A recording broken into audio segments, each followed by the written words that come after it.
Hello, ladies and gentlemen, and welcome to the WWE Extreme Rules 2016 pre-show panel calling whatchamajigger. I don't really know what to call it.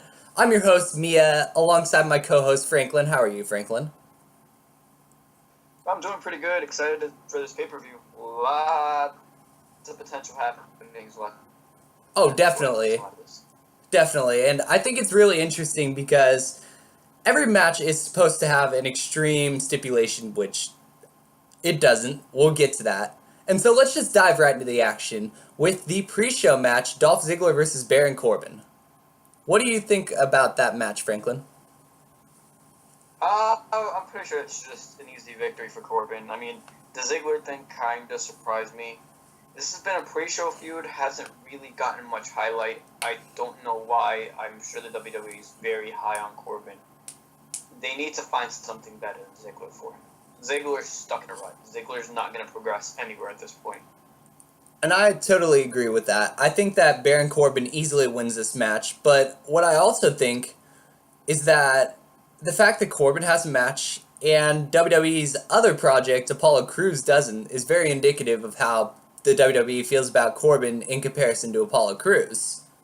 In that... Now, I'd like to make a point about that. Yeah. Apollo Crews hasn't been on Raw in 2 weeks. And one of the reasons why I feel is they brought him up with no storyline. They bring him in, they debut him, squash, little program with Stardust, which might actually be the reason, given the whole Cody Rhodes situation, that Apollo Crews isn't on this card. Might also be the reason Cody Rhodes walked out, but that's a whole nother story. So yeah, I think we're pretty much unanimous in that Baron Corbin's probably going to win that match. So let's move on to the next match.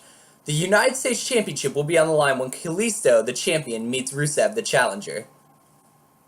And I think that that's going to be a really interesting match. I personally think that Kalisto is going to lose the title to Rusev because there's not really anything else that could happen. There are two ways this can go, and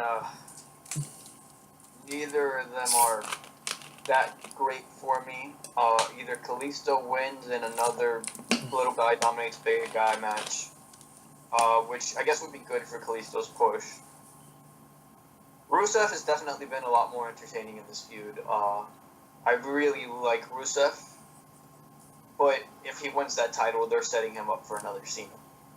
Definitely, and Rusev, I think it's interesting because Rusev has a lot of potential, but I think the fact that he's put in this foreign heel type of role is really going to hold him back as he moves forward. I think Rusev will win tonight easily, but I think that it really hurts Kalisto a lot because Kalisto should be holding this U.S. Championship for a long time to come, and he should be defending it more. He shouldn't be sitting there getting one defense a month. The U.S. and the Intercontinental Championships could gain so much by being on TV more, but see, the WWE obviously doesn't feel that way. Okay, I'm going to make a long-term bold prediction. Go on. Rusev wins back the title. Cena beats him, returning on Memorial Day. What do we get to see afterwards? Well, Cena by that point would be a record-time U.S. champ, especially under the WWE banner. They can market that. He's scheduled to face Nakamura at the Hawaii show, which I believe is being called Bash on the Beach, Summer Bash, something like that. What better way to debut a record-time Intercontinental Champion than facing the face of the company, who is now a record-time U.S. champion? I think that would be very interesting. I could definitely see something like that. But in any case, let's move on to the better matches on the card. The Tag Team Championships will be on the line when the New Day takes on the Vaudevillains. Any thoughts on that? I think it's the Vaudevillains' time. The New Day to me is just getting more entertaining by the week. Oh my god, I love the New Day. But that's the thing. How do you build up an up-and-coming heel team who already has heel heat from the whole Enzo thing? You make them beat the over baby faces. I think this is time for WWE to make a new heel team, and the Vaudevillains are the perfect team to make. I think you bring up an interesting point, definitely, and it wouldn't surprise me in the least if the Vaudevillains do go over. But I think the New Day retain, if only so that, if only, let me rephrase that, if only because the New Day gets a little help. And I think that help, this is my first bold prediction, comes in the form of Enzo's return. I think Enzo and Cass come out and cost the Vaudevillains the tag titles, and I think we get into a triple threat tag team championship, maybe a ladder match in the spirit of Money in the Bank, something like that. Isn't the Elimination Chamber special coming up? If they're planning on doing that this year? I don't know if they're doing that this year, but I know it's coming up at some point. I think that, though, the Money in the Bank will be the perfect spot for that triple threat tag match, if only so they could hang the belt up and, do it in the spirit of the... The Dudleys are still feuding with Enzo and Cass. So I believe Enzo and Cass kind of continue their program with the Dudleys, and somewhere along the line, the Vaudevillains have to win here, New Day have to get the rematch, and somewhere along the line, the two feuds merge, and we get a four-way tag match. Oh yeah, that's entirely possible. Throw a few ladders in, and you got a really good program for the tag championships. But that's the thing. We got a TLC match. The Dudleys going back to their roots. But that's the thing, right? You can't... With this tag team division right now, I will admit, it's a lot better than it was. But you can't predict anything right now, and that's really, really good. I think the WWE's writing team has outdone themselves. They've been spectacular lately. Can you imagine if they do go through with the chamber somewhere down the line? Having the Vaudevillains, the Dudleys, the Usos, and the Club. Oh yeah, definitely that would be a star-studded elimination chamber of tag teams. And the thing is that there are so many tag teams yet to debut, like Black Angle and Charlie Haas. I mean, Jordan and Gable. I didn't say anything. And Blake and Gable Murphy. Was 10 times more talented than Charlie Haas ever was. Yeah, I know. That's not the point. Okay. American Alpha, we got the Revival, we got Gargano and Ciampa, who are now a permanent fixture. We got the Mighty Don't Kneel. We got the Authors of Pain, who are like this big powerhouse team working in NXT right now. I heard good things about them. And let's not forget the main roster. WWE tag teams looks bright, probably the brightest it's been since the Attitude Era. Well, and let's not forget that on the main roster, we're not even including the Golden Truth if Goldust indeed stays on the roster, as well as the ambiguously homosexual tag team of Tyler Breeze and Fandango. And trust me, I would know ambiguously homosexual tag teams. But, speaking of tag teams... And the Shining Stars, if anybody cares about that. Well, let's move on to the Usos versus Anderson and Gallows. And the best stipulation they could come up with is a Texas Tornado match. I'm very disappointed in this stipulation. We're going to see the ghost of Von Erich rise from the dead and knock them all out. I mean, Anderson and Gallows are easily going to win. I don't see a reason why the Usos should win. Yeah, if the Usos win, that's just bad booking. I think that Anderson and Gallows win and take out the Usos, setting something up for later on in the show. Yep, and we can get to that later. Oh yeah, because up next is... I don't think we have anything else to say about that match, except that you have to push Anderson and Gallows if you're the WWE at this point. But let's move on to the first ever Asylum match between Dean Ambrose and Chris Jericho. And this is something a little special. The Asylum match seems to be the WWE's answer to Lethal Lockdown. Well, you don't base a match type around somebody if you're not going to want them to win the first ever match. You would think. So, I gotta say that Ambrose has to take this. There's absolutely no way he doesn't.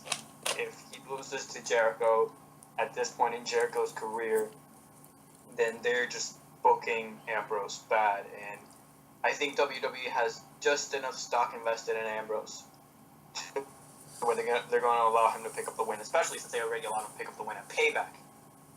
Oh yeah, and I think that something interesting that we could see is the return of Barbie.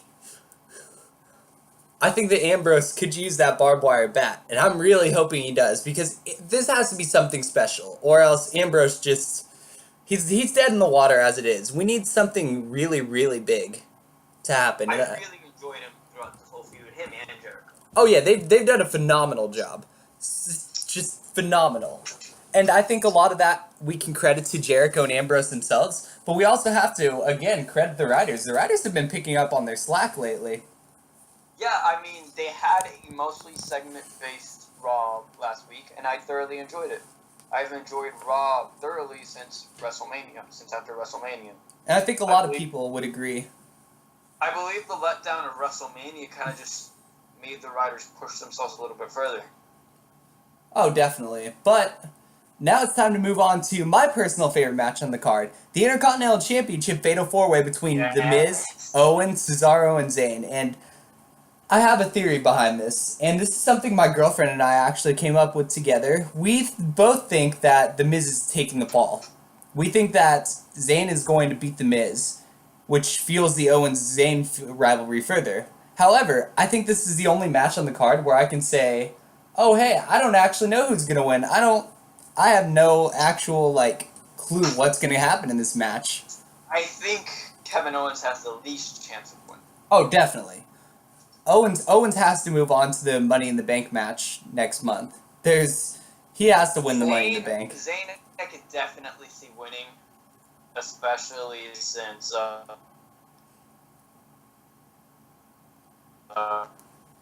times. I could definitely see The Miz retaining just to gain more heel heat. Because let's be honest, The Miz is the unsung hero of this rivalry.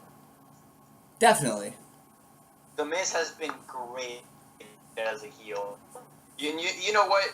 He was my personal favorite pick to win the ladder match because I knew he's that good of a heel and he had been stepping up his game pretty much ever since he did that stupid I'm not going to enter the Rumble yet. He's been on fire. He was on fire with the program with Styles. He was on fire in the Intercontinental ladder match with his heel work there. Ever since he won the title, he's been on fire. The Miz has just been a really good heel this entire year. Well, I wouldn't mind him retaining. My pick is Zayn wins, and that frees Cesaro to go for the Money in the Bank, and that frees them to enter the world title picture because that's really where he belongs. Well, I think it's interesting that you mentioned the Miz's heel work. I think it's interesting that you mentioned the Miz's heel work before you hit the triple threat thing, because I think this is really important. Because the Miz really has been grossly underrated in his time in the WWE. I mean, 2010, he should have stayed in the world title picture from there, but they bumped him down for some reason. I mean, I've always been a fan of the Miz's work. But anyway, you said triple threat.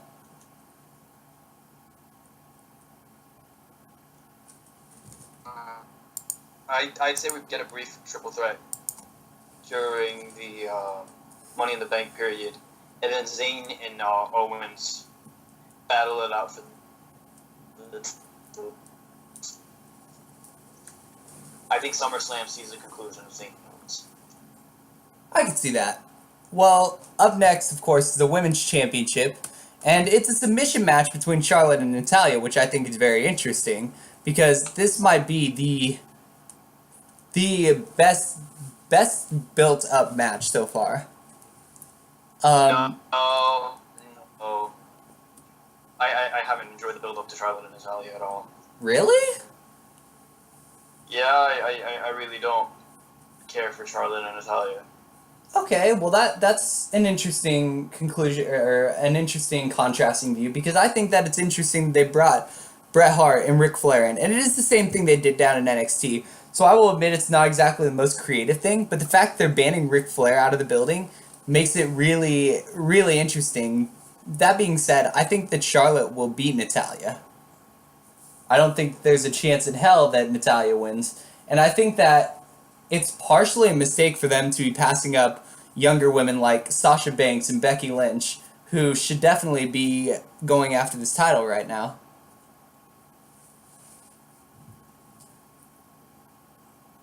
Yeah, that kind of annoys me because you have this pretty full women's division right now, and then you're using Natalya, who you could have used years ago, built up as a years ago, but you completely ignored her. I do think Charlotte walks out with a win. I don't think Natalya has a chance in hell of winning. She's basically a gatekeeper at this point. A very good gatekeeper, but still a gatekeeper. Fair enough. And I think that probably Becky gets the next shot. If not Sasha. But I believe they're saving Sasha for SummerSlam. Well, in any case, up next, and this is the final match on the card for the World Heavyweight Championship, Roman Reigns versus AJ Styles. Now, I'm going to let you go first on this one because I have a lot of different theories I want to discuss, so go ahead. Okay, I'm going to make a bold prediction. Styles is going to win it. We've heard in the rumor mill that the feud is slated to go up until Money in the Bank or possibly afterwards. That makes sure that this feud is extended at least one more pay-per-view. Styles wins it. Gallows and Anderson beat down Reigns afterwards. And then out comes Dean Ambrose. The numbers kind of evened up, but still not enough. Cue the second coming. Seth Rollins comes out, makes the save. The Shield is back. See, and we get Shield versus the Club at Money in the Bank. Why? Because there's no need for there to be a title match at Money in the Bank. See, I made a really interesting joke about Seth Rollins in the Second Coming being the next Chris Jericho. I don't know how that's relevant in this, but I just wanted to point it out. I think that there are a lot of different theories, like Finn Balor coming up, or Rollins and Ambrose coming back, and I really want it to be true. I really want the Shield to come back, but at the same time, I don't, because it would halt all their pushes, and that would be really disastrous. I think that at the end of the night, Roman does win. I know that Seth Rollins has been cited at the side of the stadium, the side of the arena that they're at, but I also know that Rollins has been cited at least for the last two pay-per-views in the arenas they've been held at, so I'm not buying into this whole Rollins is coming back tonight. I wish it would happen, but I don't think it will. I think that Roman's going to win via some sort of interference. Something costs Roman Reigns, and that's kind of where these Seth Rollins theories come in. But what if Kevin Owens costs Roman Reigns? What if Chris Kevin Jericho Owens costs Roman Reigns the title? Yeah, what if, okay, let me rewind. What if Kevin Owens costs AJ Styles? What if Chris Jericho costs AJ Styles? What if anyone costs AJ Styles? There's no way. Well, first of all, we got Anderson and Gallows there as the muscles, and there's probably no way Anderson and Gallows are losing to the Usos. So I doubt that's going to happen. But at the same time, Chris Jericho really makes no sense if the program's over.